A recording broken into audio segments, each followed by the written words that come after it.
Yesterday we have seen RC coupling. The second is transformer coupling. Today we are studying transformer coupling.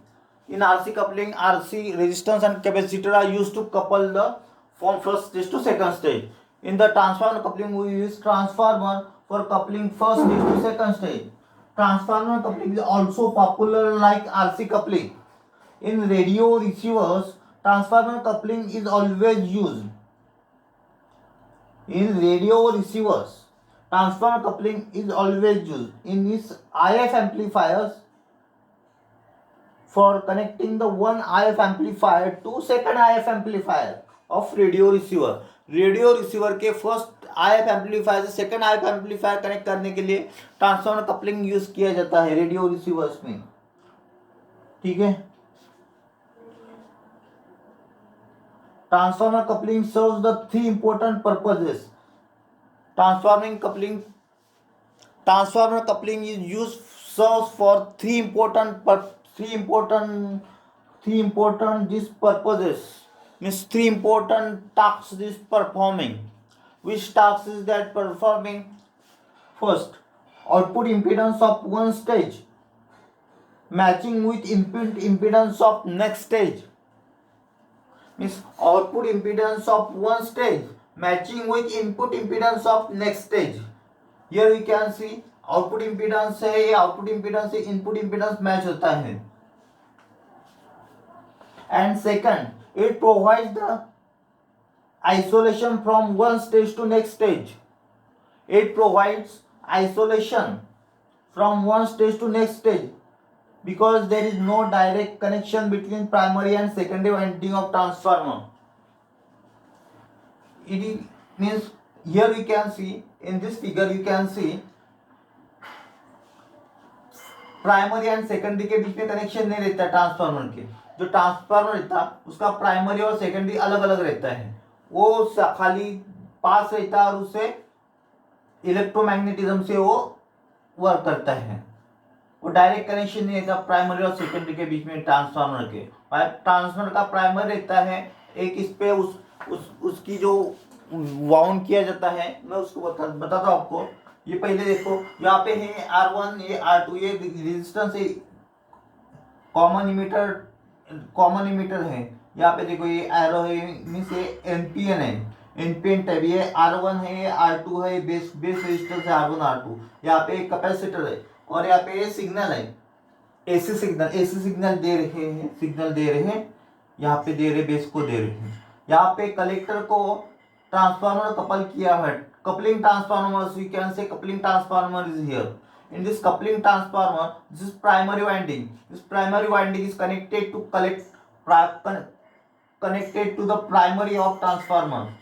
Primary of transformer के एक terminal को यहाँ पे connect किया है, collector connect किया है.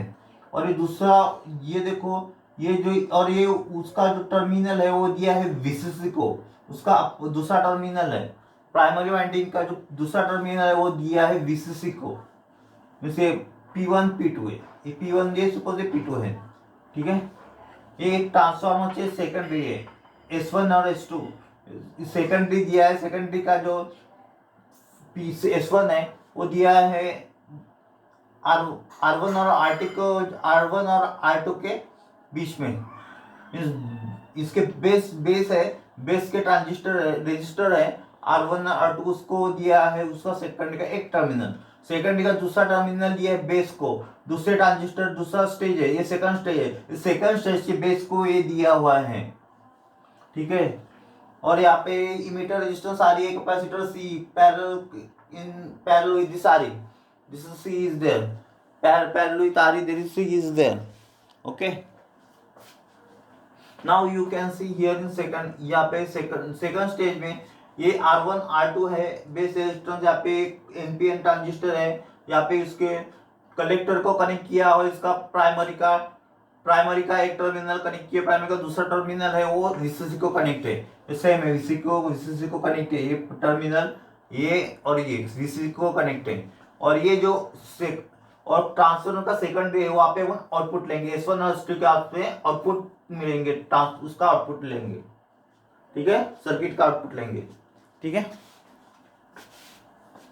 Now you can say transformer coupling three important purposes. और first purpose क्या है? First output impedance of one stage matching with input impedance of next stage. मैंने आपको बोला है output impedance of one this stage is matching with this input impedance of next stage. Impedance मैंने आपको सिखाया था, इम्पीडेंस से क्या रहता है उस सर्किट का इम्पीडेंस, ठीक है। Now it provide the isolation from one stage to next stage, it provide isolation from one stage to next stage because there is no direct connection between primary and secondary winding of transformer. जो transformer रहता है वो transformer का जो primary और secondary winding रहता है, ये प्राइमरी वाइंडिंग है और सेकेंडरी वाइंडिंग बोलती है इसको। ये प्राइमरी वाइंडिंग में एक कॉपर वायर वाउंड किया रहता है, प्लेट्स रहती है, वो आयरन की प्लेट रहती है, उस पे वो वाउंड किया रहता है कॉपर का वायर। तो वो कॉपर का वायर यहाँ पे कॉपर को वायर को प्राइमरी का ये अलग रहता है और ये सेकेंडरी है, सेकेंडरी के इस पे भी कॉपर वायर वाउंड किया रहता है और ये बीच में ये इसके वो दोनों पास पास रहते हैं लेकिन उसको कनेक्ट नहीं रहते हैं, वो पास पास रहते हैं दोनों प्राइमरी सेकेंडरी लेकिन एक में को कनेक्ट नहीं रहते हैं। So I am saying you that it provides the isolation from one stage to next stage. So it provides the isolation from one stage to next stage. तो ये स्टेज से ये स्टेज का आइसोलेशन हो गया, ये स्टेज अलग हो गई, ये स्टेज अलग हुई। So it provides isolation from one stage to next stage. And there is और उसके बीच में डायरेक्ट कनेक्शन नहीं रहेगा दोनों के, प्राइमरी और सेकेंडरी के बीच में, ठीक है। Output voltage of one stage can be stepped up with the step up transformer. Step up transformers output voltage of one stage can be stepped up with the help of with the step up transformer. Step up इसमें transformer में we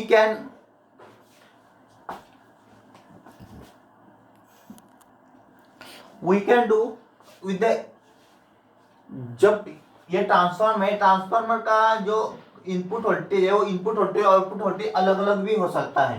अगर अपने step up transformer use किया तो कम voltage input को रहेगा और ज्यादा वोल्टेज आउटपुट को मिलेगा, और अपने स्टेप डाउन ट्रांसफार्मर लिया तो अब more voltage at the input, ज्यादा वोल्टेज इनपुट को रहेगा और लेस वोल्टेज आउटपुट को मिलेगा, उसको स्टेप डाउन ट्रांसफार्मर।